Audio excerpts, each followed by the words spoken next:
Coucou tout le monde, j'espère que vous allez bien. Aujourd'hui on se retrouve pour une nouvelle vidéo qui va parler de ma pire rentrée scolaire.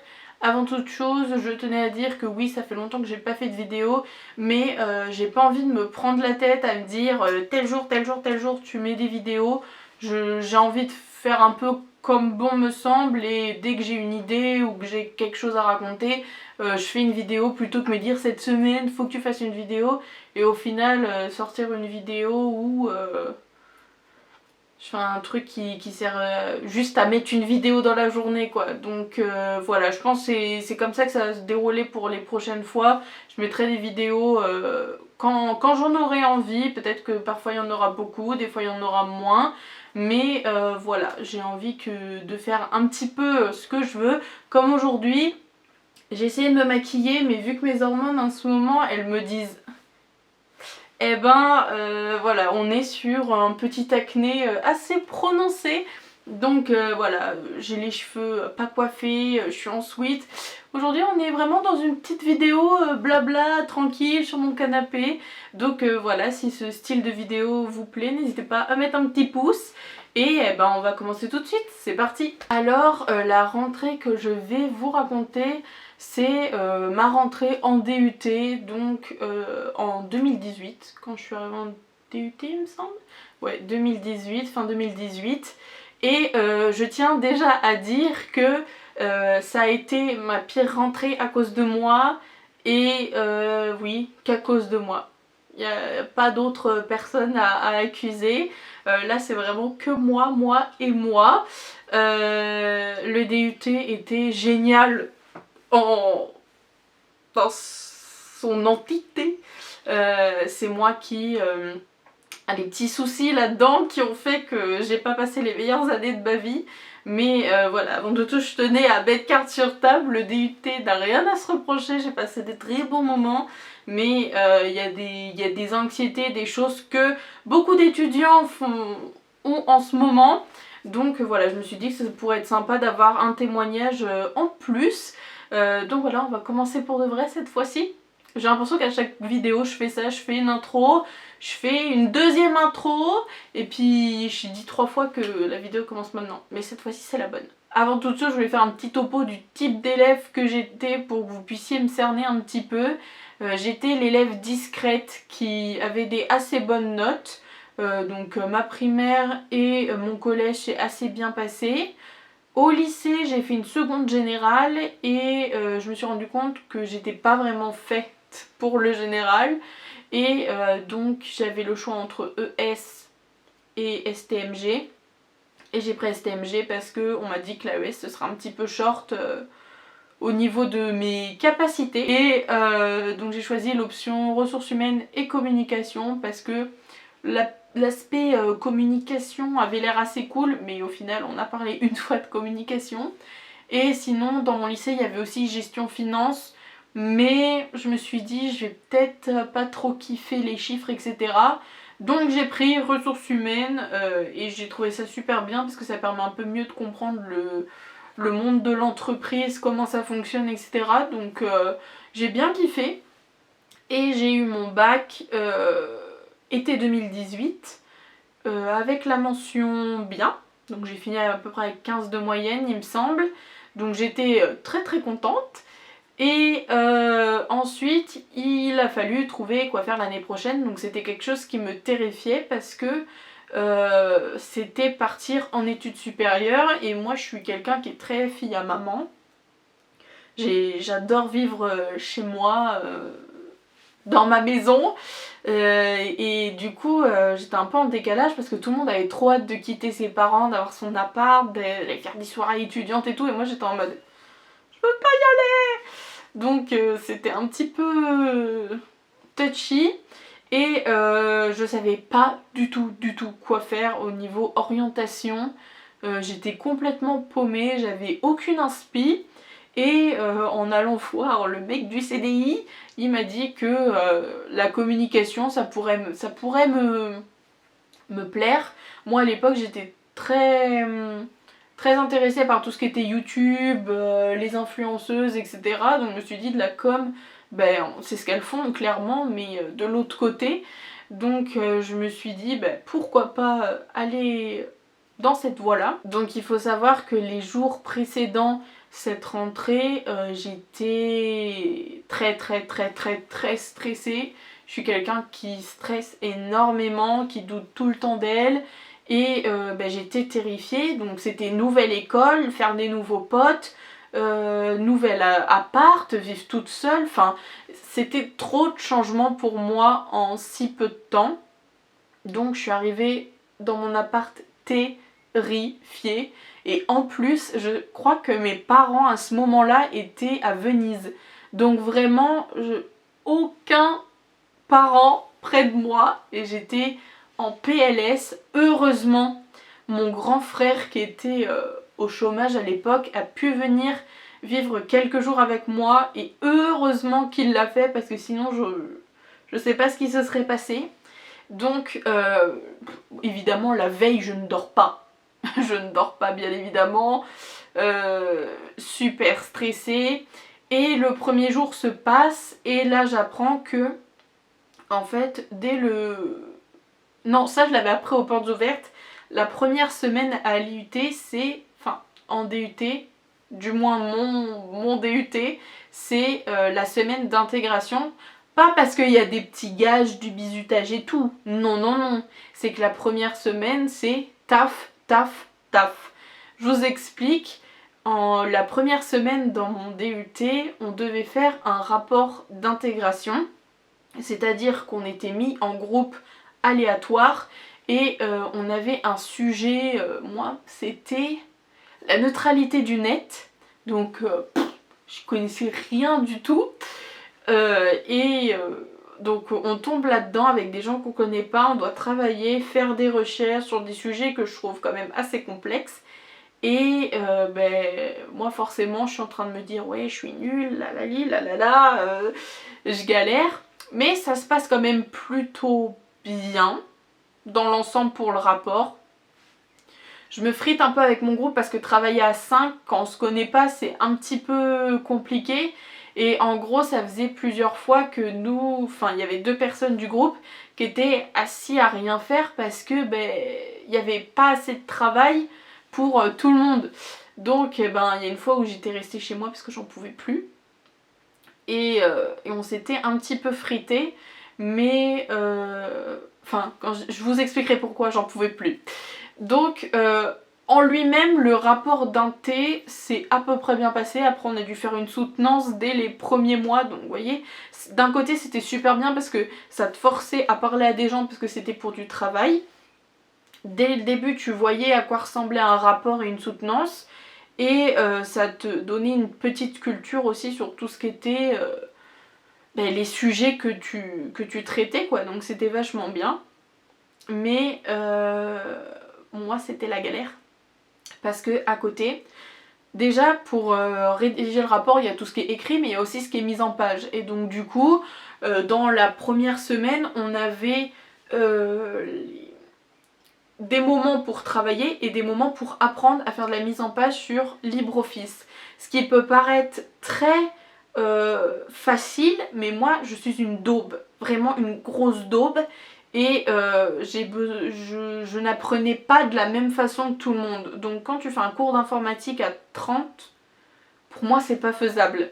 Donc en plus demander de l'aide à d'autres personnes que tu connais pas, c'est super stressant. Moi c'est un truc que je ne fais jamais. Je parle vraiment très peu aux autres. Je suis un petit peu sociophobe en plus, donc il n'y a rien qui va. Il n'y a rien qui va cette première semaine. Et je fais mes premiers cours d'informatique et j'y arrive pas. J'y arrive vraiment pas, c'est-à-dire que les premières nuits, je fais des cauchemars d'informatique, de cours d'informatique. Et on avait un prof qui était super calé, mais vraiment genre... Niveau calage, il était calé. Mais ça n'allait pas avec mon type d'enseignement, entre guillemets, ce qu'il me fallait. Donc, je le trouvais pas très pédagogique. Et pédagogue, je ne comprenais rien, voilà. Et c'est la première fois où j'ai commencé à faire des cauchemars et à me réveiller en me demandant ce que je foutais là. et ne plus savoir si mon rêve était de la réalité ou si c'était un rêve. Pour des putains de cours d'informatique. Oui, oui, on en est là. Ce qui se passe là-dedans, je vous dis, c'est pas joli joli. Donc, les premières nuits commencent, énormément de mal à dormir, énormément de mal à manger, et forcément quand tu es quand tu es fatigué, que tu es stressé, etc., bah sur ta gueule tu renvoies pas le meilleur de toi-même quoi. Donc c'était très compliqué en plus de me faire des potes. J'étais plus genre j'avais pris un groupe de personnes que je suivais partout, mais c'était compliqué de créer des liens parce que bah, j'étais fatiguée, vraiment fatiguée, j'arrivais pas à dormir, pas à manger. Les cours ça me stressait énormément, ça me terrifiait, enfin j'avais peur de faire n'importe quoi, de dire de la merde, enfin vraiment les premiers jours c'était affreux. Et donc les premiers jours de la rentrée passent et je commençais à plus du tout en pouvoir, c'est à dire que genre 3 jours après la rentrée il me semble, c'était un mercredi où on avait une journée de cours et en plus le soir on avait une réunion d'accueil. Je prends le bus, j'appelle ma mère, je lui dis maman c'est pas possible, je peux pas rester là, c'est mort, j'en viens à avoir des pensées suicidaires, je viens à penser si j'étais plus là, il y aurait plus de problème. Et quand j'ai pensé ça, je me suis dit ah ouais, il y a un problème. Donc j'ai direct appelé ma mère et je lui ai dit je veux plus rester là. Et ma maman m'a dit écoute Léna, je t'ai pris un appart, je t'ai payé ton école, bon c'est gratuit mais il y a quand même des frais, je t'ai payé l'école, je t'ai payé une carte de bus, donc maintenant tu vas t'accrocher et tu vas continuer. Et elle a bien fait parce que j'ai eu mon diplôme il y a pas très longtemps, mais sur le moment je pleurais dans le bus et je me suis dit mais on va te prendre pour une tarée, et j'étais en mode maman j'en peux plus. Et ouais donc c'était les premiers jours ont été assez intenses comme on dit. Et donc la semaine d'intégration passe, on fait le rapport, la soutenance se passe pas très bien mais c'est pas grave, les jours passent, le rythme s'améliore. Là on est sur un rythme plus cool, plus on commence à avoir les cours normaux, donc ça s'améliore un petit peu niveau cours, mais le problème c'est que je suis quelqu'un qui déteste le changement et on va dire que niveau grosses échéances, ben j'avais l'impression qu'il y en avait toujours une, c'est à dire que avant la rentrée il y avait le rapport d'intégration qui m'attendait, ensuite je pense que donc une fois que septembre c'était à peu près calmé, et ben en février on avait notre stage à avoir, mars on avait un autre rapport à faire, puis après c'était l'année d'après, sauf que moi faut savoir que pour un truc qui arrivait en deuxième année je stressais dès janvier de l'année d'avant, donc c'était super chiant, stressant, lourd à porter. Et les cours c'était un petit peu difficile à suivre parce que ben quand tu dors pas t'es fatigué, quand t'es fatigué t'es pas très attentif, donc tu as du mal à suivre les cours, et puis après quand tu rentres faut travailler, sauf que t'es crevé. Moi il y avait des soirs où je rentrais à 18h, je me couchais et à 21h je me relevais sans avoir dormi parce que j'arrivais pas à me dire si tu dors c'est mort. Donc sans dormir, mais en même temps t'es toujours fatigué, puis après faut se faire à manger, faut se doucher, puis au moment de travailler tu te fais oh, je ferai une prochaine fois. Et donc du coup tu rentres dans un cercle vicieux où tu galères à travailler, puis en plus après t'as des évals, quand tu reçois les notes, tu vois que tes notes elles sont pas ouf, donc tu te dis que t'es une merde, que t'as rien à faire là, et puis tu continues, et puis tu rentres dans un cercle comme ça, où tu te dis que t'es une merde, donc tu dors pas, donc tu travailles mal, donc t'as des notes de merde, et puis ça tourne, et ça, maintenant que c'est passé, je me dis j'ai perdu tellement un temps fou à stresser alors que j'avais les plus belles années à faire quoi. Parce que j'avais un groupe d'amis qui étaient des pépites et j'ai raté plein de bons moments parce que j'étais dans un cercle vicieux toujours à cogiter. Et ouais, maintenant j'ai un peu de regret mais je me dis que tout est passé parce que ça devait se passer. Et que de toute façon je pouvais rien faire, j'allais chez l'acupuncture, etc. Donc je me soignais à côté mais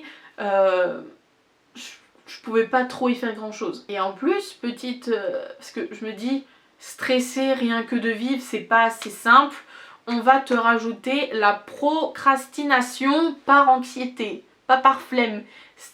En ce moment, ça sort un petit peu, je trouve, sur les réseaux sociaux, mais la procrastination, c'est pas forcément de la flemme, c'est aussi le fait de se dire que ce qu'on doit faire, ça nous semble insurmontable, que ça nous énerve ou ça nous fait peur, etc. Et ben on repousse. Et puis en fait ça nous stresse parce qu'on a fait au dernier moment. Et au final c'est plus facile de repousser et de stresser un gros coup plutôt que de stresser dès le début, le faire et après être tranquille. Donc quand tu procrastines, ben forcément tes notes elles s'améliorent pas et puis voilà, ça continue. Et c'était assez galère. Donc ma première année se passe vraiment dans le stress constant. Dès qu'une échéance se terminait, j'avais peur d'autre chose. Enfin, je me rappelle, on a eu des cours de communication téléphonique. Moi, le téléphone, c'est ma phobie. Je n'appelle personne, je ne reçois pas d'appel. Il n'y a que ma famille et encore ma mère et mon frère et mon père que je peux appeler, c'est tout. Ou quand j'ai vraiment une info à dire en mode demain on fait ça, ciao quoi. Mais appeler des gens que je connais pas, c'est mort. Je n'ai jamais pris de rendez-vous. Je m'arrange toujours pour me greffer au rendez-vous de quelqu'un. Donc vous voyez, c'est plein de petits trucs comme ça. Ou aussi on avait des cours sur les suivis de demande de stage, mais vu que j'en faisais pas parce que ça m'angoissait, ça m'angoissait d'avoir le cours, parce qu'on allait m'engueuler de rien avoir fait, mais enfin, vous voyez, c'est toujours le cercle vicieux. Et donc après vient le stage. Après le stage, j'ai un petit coup de boost parce que je me suis sentie utile pendant le stage, même si je faisais pas grand chose parce que quand t'es 2 semaines dans une entreprise, ça c'est pas fou. Après le rapport, coup de mou parce que je me tape une note de merde parce que moi rédiger des rapports c'est impossible pour moi. Je suis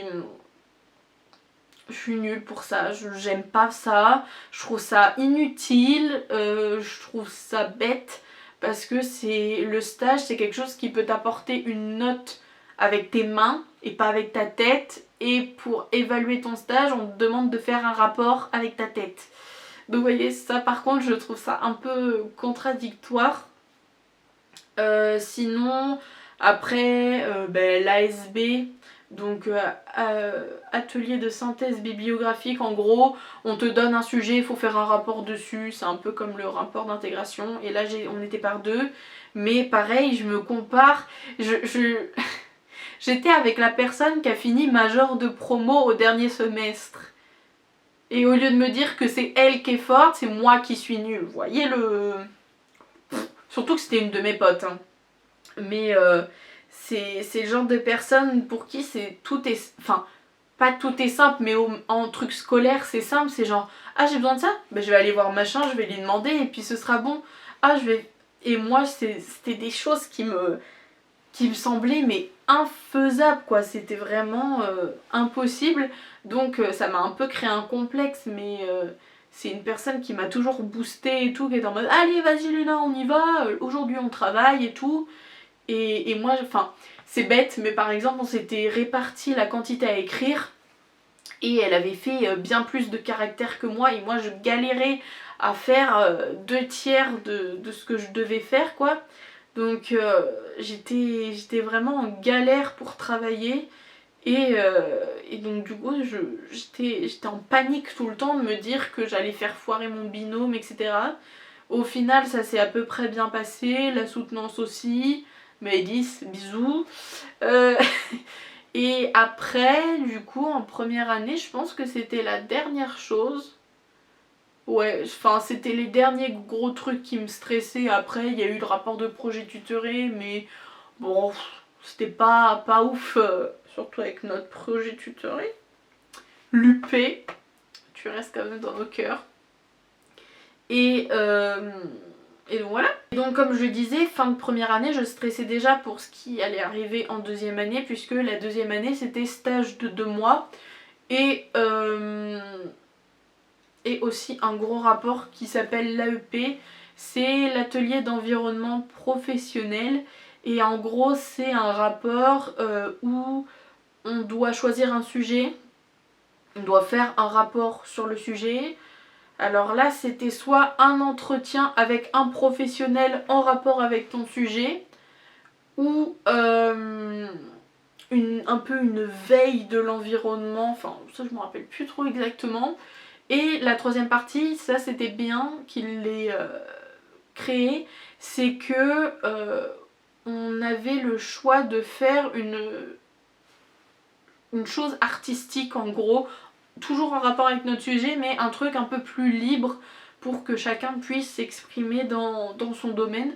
Et je trouvais ça quand même assez sympa, même si ça me terrifiait. J'étais tellement angoissée de le faire, ce rapport, ça me bouffait mes nuits. Et en fait, souvent, vu que c'était une anxiété permanente, j'arrivais à me coucher vers minuit et demi. Je dormais jusqu'à 2h et à partir de 2h, je tournais dans mon lit.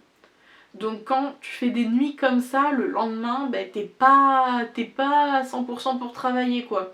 Et donc ça fait des cercles vicieux parce que ben, ça crée de l'anxiété, donc tu dors pas, donc tu crées de l'anxiété, donc tu dors pas. Donc voilà, c'était vraiment pas simple. Au niveau du stage de deuxième année, il a été annulé à cause du Covid. Enfin, il n'a pas été annulé, certains l'ont fait, mais en gros, t'étais pas obligé de le faire. Donc moi, j'étais refaite parce que ça me terrifiait. Et aussi, au niveau du rapport, ça par contre, on l'a quand même fait.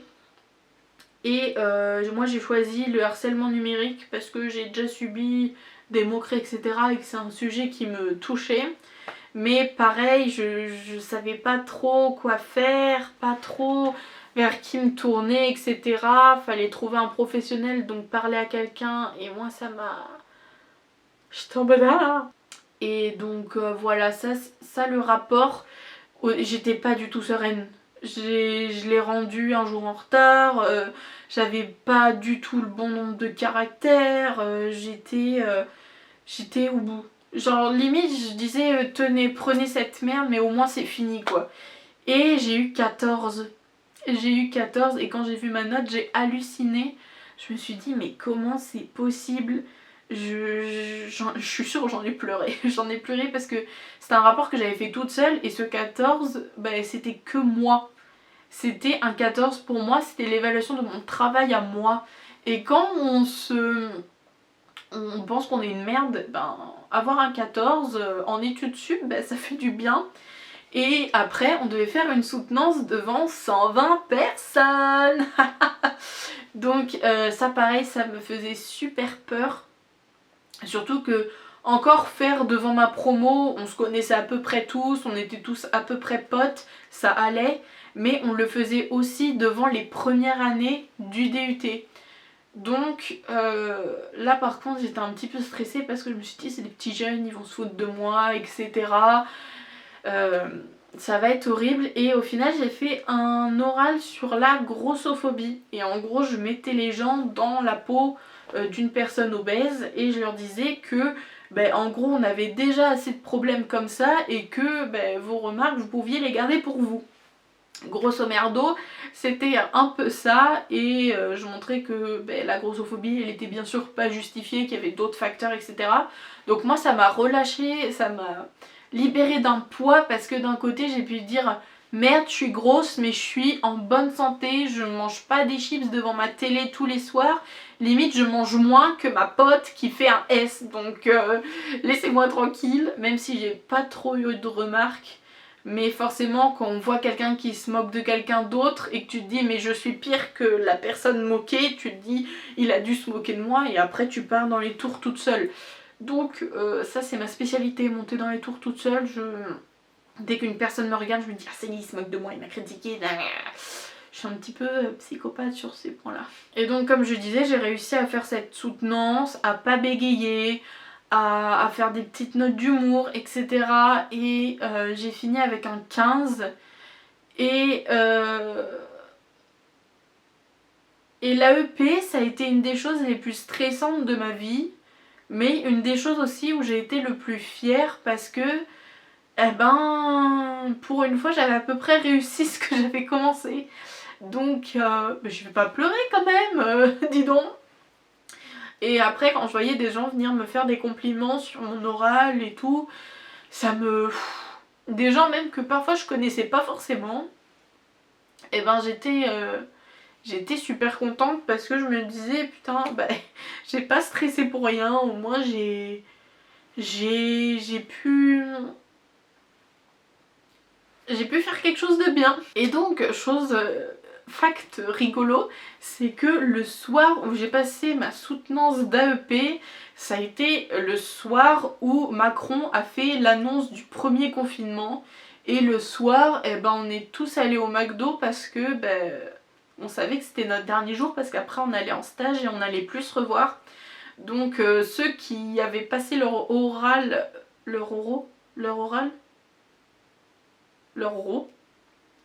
on est allé au McDo avec des gens que je ne connaissais pas forcément, mais j'ai eu envie de me lâcher, de me dire YOLO, cette fois-ci tu y vas comme une grande, etc.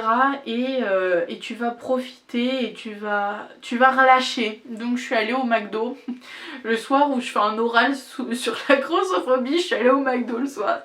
Et on en rigolait avec mes potes, mais voilà, ça a été des années au niveau de travail qui ont été dures, mais pas tant à cause du travail, mais à cause de mon anxiété qui me pourrissait la vie et qui m'empêchait d'avancer. Et même parfois je me suis dit je vais demander un redoublement pour pouvoir faire l'année en 2 fois, en gros, en ayant un avantage pour avoir des notes correctes, quoi.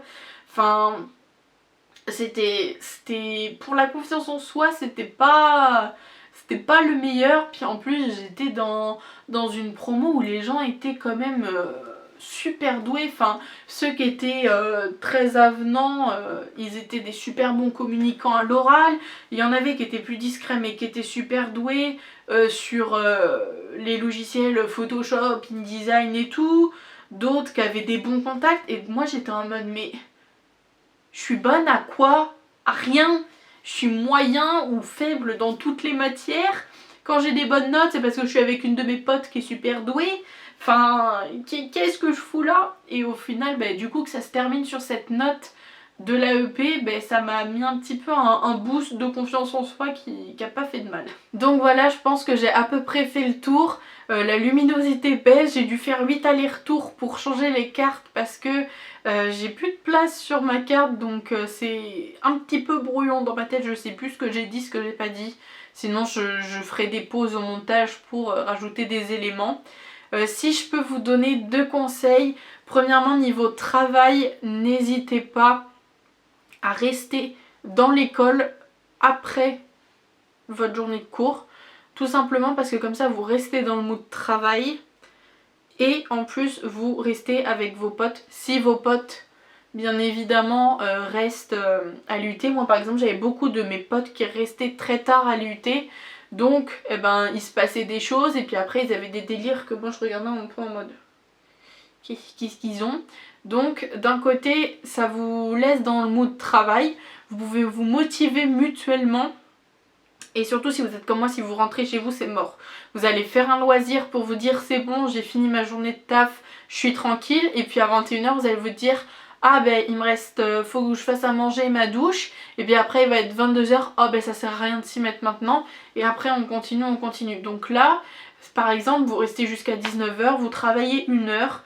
Et c'est 1 heure de prise, 1 heure où vous êtes avec des gens que vous connaissez, qui vous motivent, qui avec qui vous pouvez rigoler, etc. Ça rend la chose un petit peu plus agréable que de travailler tout seul. Après, si vous n'aimez pas travailler en groupe, vous pouvez par exemple aller à la BU ou dans une bibliothèque municipale où là, vous serez toujours dans un mood un peu scolaire, mais vous pourrez être tout seul dans votre musique ou tout seul avec vos boules caisses. Et ça, c'est un petit conseil que j'ai fait, mais sur le tard. Et si j'avais su, j'aurais dû le faire plus tôt au lieu de directement rentrer chez moi. Et aussi, un petit conseil sur le côté anxiété. Trouvez-vous des choses qui vous font du bien. Personnellement, il y a des choses qui m'ont aidé à me sortir de cette merde. Par exemple, j'ai beaucoup suivi le foot pendant cette période-là. C'était juste après la Coupe du Monde en plus, donc voir des gens heureux, ça me rendait heureuse limite. Donc je suivais les matchs, je suivais leur chaîne YouTube, je regardais les documentaires, tout ça, j'étais à fond. Et je suis toujours à fond, même si en ce moment un peu moins parce que c'est la trêve. J'ai mal au cœur. Qu'est-ce qu'il y a d'autre? Qu'est-ce que j'avais trouvé d'autre? La musique, la lecture. Moi par exemple aussi j'adore le catch. Donc le catch c'était un petit peu ma parenthèse plaisir. Donc voilà, n'hésitez pas à vous trouver des choses qui vous font du bien, mais ne tombez pas comme moi dans l'excès où en gros vous faites ça tout le temps parce que vous savez que après faudra faire quelque chose qui vous plaît pas. Donc ou sinon prenez-le comme motivation en vous disant si je fais ça, et après je peux regarder telle série, ou je peux écouter de la musique, ou je peux lire tel livre, ou je peux regarder ça, faire du sport, je peux faire peu importe ce qui vous fait du bien. Donc voilà, je pense que j'ai assez parlé, j'ai fait le tour. Avec du recul, je me dis que j'aurais pu plus profiter de ces 2 années, mais que je pense je suis assez niveau philosophie de vie, je suis un peu tout ce qui se passe, ça devait se passer comme ça et fallait que ça se passe comme ça. Et c'est pour ça qu'à la fin de l'IUT, j'ai décidé de prendre une année sabbatique parce que je suis sortie éreintée à cause de toute cette anxiété, etc. Et l'année sabbatique, ça a été une des meilleures décisions que j'ai pu prendre. Donc je ferai peut-être une deuxième vidéo pour vous raconter comment ça s'est passé, ce que ça m'a apporté. Parce que je pense que celle-là est déjà assez longue comme ça. Donc voilà, la vidéo est maintenant terminée. J'espère que j'aurai fait à peu près le tour. Je suis en train de perdre ma voix, comme dans toutes les vidéos un peu longues. Si vous avez aimé la vidéo, je vous laisse mettre un petit pouce. Si vous vous reconnaissez dans ce que j'ai raconté, vous pouvez partager votre témoignage en commentaire et on pourra discuter si vous voulez. Que dire de plus? Merci de vous abonner si vous ne l'êtes toujours pas. J'ai vu que depuis que je suis partie, le nombre d'abonnés a quand même pas mal grandi. Alors on est à 64 je crois. Pour certains ils vont dire c'est rien, mais moi je suis toujours au vieux YouTube où j'imagine les gens comme des vrais humains et je me dis 60 personnes c'est quand même une belle amphi. Donc voilà, merci de me soutenir et merci pour les gentils commentaires que vous laissez parce que ça fait beaucoup de bien. Donc voilà, je vais vous laisser, je vous dis à la prochaine. Mouah.